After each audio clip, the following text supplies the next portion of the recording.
इस पूरे मामले को लेकर दुलारचंद हत्याकांड में अब केस दर्ज किया गया है। पुलिस पूरे मामले को लेकर जांच पड़ताल कर रही है। अनंत सिंह के खिलाफ हत्या का केस दर्ज किया गया है। दुलारचंद यादव के पोते के बयान पर केस दर्ज किया गया है। दुलारचंद यादव के पोते ने बयान दिया है।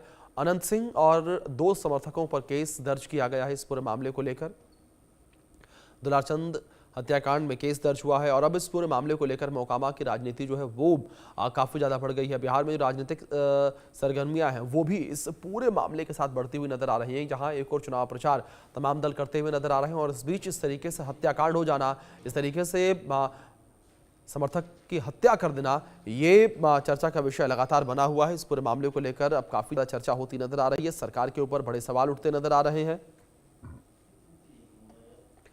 तो सरकार भी सवालों के घेरे में है। जनसुराज समर्थक दुलारचंद यादव की हत्या से सनसनी फैल गई है। जनसुराज के समर्थक थे जो जनसुराज से मोकामा के प्रत्याशी हैं, उनके समर्थन में दुलारचंद जो है वो लगातार चुनाव प्रचार कर रहे थे और उनके काफिलों को रोका गया। पहले पथराव हुआ, इसके बाद दुलारचंद जो है वो भागने की कोशिश करते नजर आए। वो मौके से भाग रहे थे, अपने आप को बचा रहे थे, लेकिन वो अपने आप को बचा नहीं सके और उनकी मौत हो गई। और इस पूरे मामले को लेकर अब जांच पड़ताल की जा रही है और पुलिस जो है वो लगातार ये कह रही है कि आरोपियों तक हम जल्द ही पहुंचेंगे।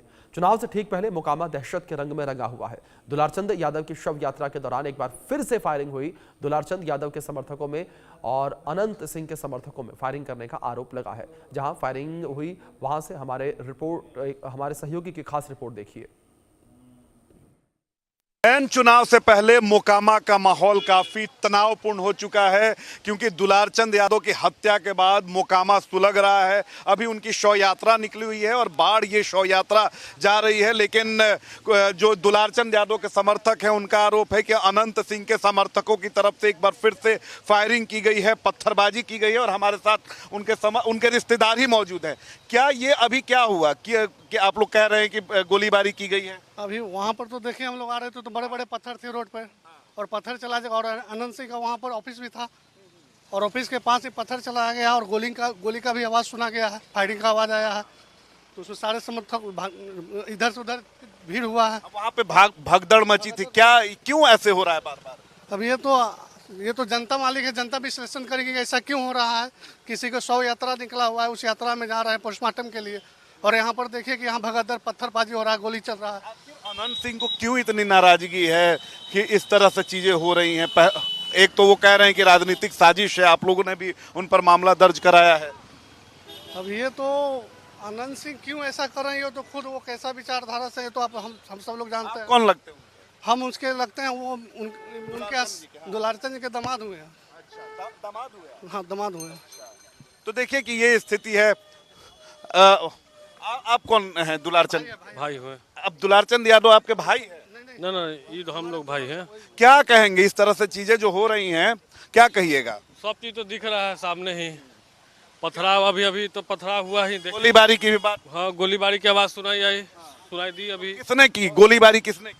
अब यहाँ के लोग जो है वही लोग। कौन लोग हैं?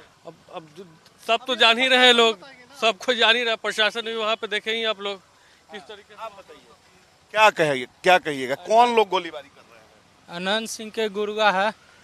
अनंत सिंह कह रहे हैं कि हमको फंसाने की साजिश रची गई है। ये सारा चीज जो है वो किया जा रहा है सूरजभान सिंह की तरफ से। सरकार के संरक्षण है, उनको कौन फंसाएगा? अभी गोलीबारी हुई है, आप भी देखे हैं, हम भी देखे हैं, पथराव भी हुई है।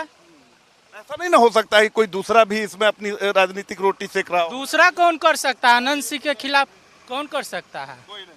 तो देखिए कि यहाँ पर गोलीबारी हुई है। सब जो उनके रिश्तेदार हैं, उनके दामाद हैं दुलारचंद यादव के, और इन्होंने कहा है कि गोलीबारी हुई है, पत्थरबाजी की गई है और पूरी जो ये सड़क है, ये बाढ़ जा रही है ये सड़क, और बाढ़ में ही उनके शव का पोस्टमार्टम किया जाएगा।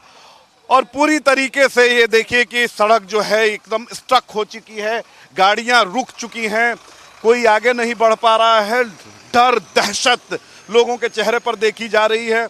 यहाँ तक ये स्थिति है कि पुलिस की जो गाड़ी है वो जाम में फंसी हुई है और पुलिस को हिम्मत नहीं हो पा रही है कि वो निकलकर स्थिति को कंट्रोल करे। तो अब ये कौन कर रहा है? अगर अनंत सिंह ये कर रहे हैं या करवा रहे हैं तो क्यों उन पर एक्शन नहीं हो रहा है? अगर ये किसी की राजनीतिक साजिश है तो फिर वो साजिशकर्ता कौन है जो चुनाव में फ़ायदा उठाना चाह रहा है और उस पर क्यों नहीं एक्शन हो रहा है। ये तमाम चीज़ें जो हैं वो सवालों के घेरे में है।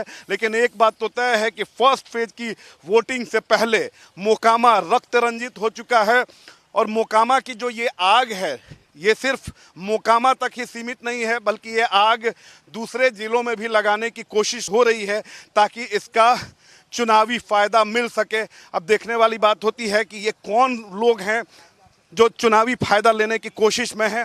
लेकिन जिस तरीके से हम माहौल देख रहे हैं मोकामा में, कभी भी कुछ भी हो सकता है, किसी की भी जान कभी भी जा सकती है और अब पुलिस को कड़ा और गंभीर एक्शन लेने की ज़रूरत है ताकि जो ये आग फैल रही है, जिस आग को फैलाने की कोशिश की जा रही है, इसके कई सारे मायने हैं।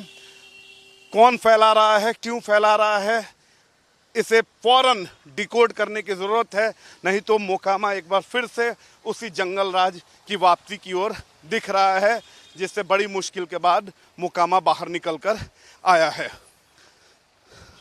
राजेश के साथ रितेश मिश्रा, इंडिया न्यूज़, मोकामा।